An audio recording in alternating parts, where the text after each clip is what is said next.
Bismillahirrahmanirrahim. Assalamualaikum warahmatullahi wabarakatuh. Alhamdulillah wassalatu wassalamu ala Rasulillah wa ala alihi wa ashabihi wa mawalah. Amma ba'd. Santri-santri semuanya yang semoga senantiasa dalam lindungan Allah Subhanahu wa taala. Kali ini kita masuk pada pelajaran keempat, bab wudu.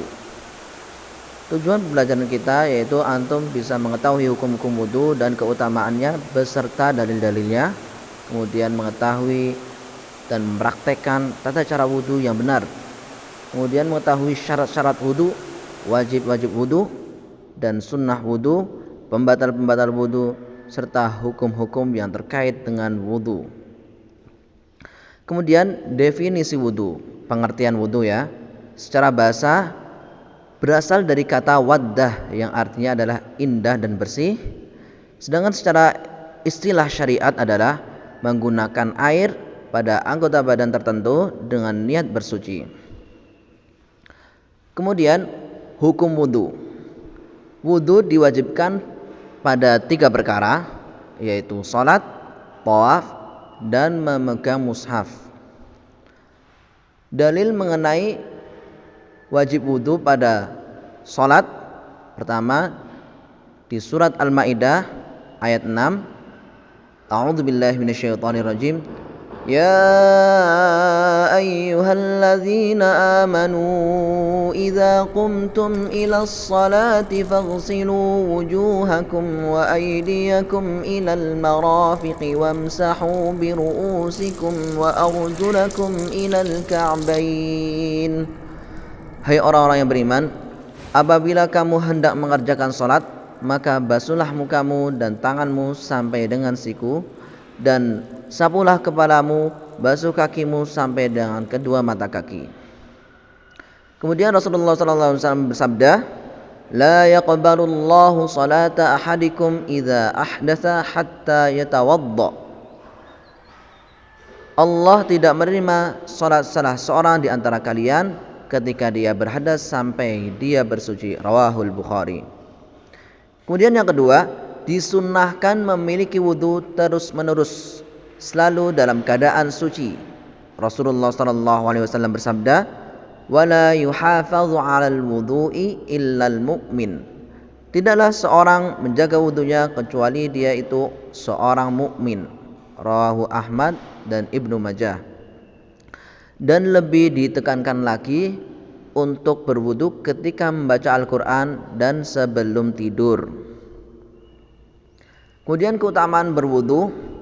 Wudu memiliki banyak keutamaan, di antaranya pertama, mendapatkan kecintaan dari Allah Subhanahu wa taala. Dalilnya firman Allah Subhanahu wa taala pada surat Al-Baqarah ayat 222, Innallaha yuhibbut tawwabin wa yuhibbul mutatahhirin. Sesungguhnya Allah menyukai orang-orang yang banyak bertaubat dan menyukai orang-orang yang banyak menyucikan diri. Keutamaan yang kedua, wudu merupakan tanda bagi umat Nabi Muhammad SAW, yaitu ketika mereka datang pada hari kiamat dalam keadaan kepala, wajah, dan kakinya berwarna putih cemerlang. Rasulullah SAW bersabda, Inna ummati yud'auna yaumal qiyamati ghurran muhajjalina min atharil wudu. Sesungguhnya umatku dipanggil pada hari kiamat dalam keadaan putih cemerlang pada kepala, wajah, dan kakinya disebabkan bekas berwudu. Rawahul Bukhari dan Muslim. Yang ketiga, wudu dapat menghapuskan dosa-dosa dan kesalahan. Man tawadda'a fa ahsanal wudu'a kharajat khatayahu min jasadihi hatta takhruja min tahti adfarihi. Barang siapa yang berwudu kemudian membaguskan wudunya, maka akan keluarlah kesalahan-kesalahannya dari tubuhnya sampai keluar semua dosa-dosa dari bawah kukunya. Rawahu Muslim. Keutamaan wudu yang keempat yaitu akan diangkat derajatnya. Rasulullah SAW bersabda, Ala adullukum ala ma yamhullahu bihil khataya wa yarfa'u bihid darajat. Qalu bala ya Rasulullah. Qala isbaghul wudu'i 'alal makarihi wa kathratul khuta ilal masajidi wa intidharus salati ba'da shalah. Maukah aku tunjukkan kepada kalian perkara yang dengannya Allah Ta'ala menghapuskan dosa-dosa dan mengangkat derajat? Mereka menjawab, mau wahai Rasulullah SAW. Beliau bersabda, sempurnakanlah wudu ketika dalam keadaan yang tidak menyenangkan. Banyaklah melangkah kaki menuju masjid dan menunggu waktu sholat dengan sholat yang berikutnya. Rawahu Muslim. Kemudian yang kelima, bahwasannya penduduk surga berhias pada hari kiamat dengan gelang-gelang bekas wudu. Rasulullah SAW bersabda, tablughul hilyatu minal mu'mini haitsu yablughul wudu.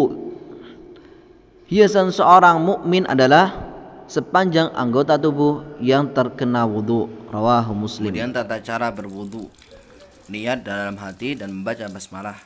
Membasuh kedua telapak tangan sebanyak 3 kali. Berkumur-kumur yaitu istinjak, masukkan air ke hidung dengan satu tangan sebanyak 3 kali. Membasuh wajah dari tempat tumbuhnya rambut sampai telinga dan janggut 3 kali.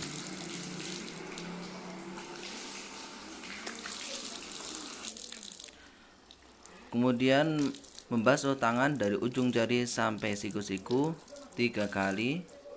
Kanan dulu, kemudian kiri. Kemudian mengusap kepala 1 kali saja. Kemudian membasuh kedua kaki sampai mata kaki dengan mencela-cela jari dari kanan dan kiri.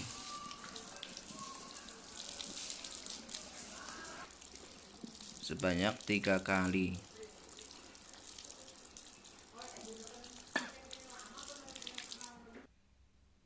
Kemudian membaca doa, asyhadu an la ilaha illallah wahdahu la syarikalah wa asyhadu anna muhammadan abduhu wa rasuluh.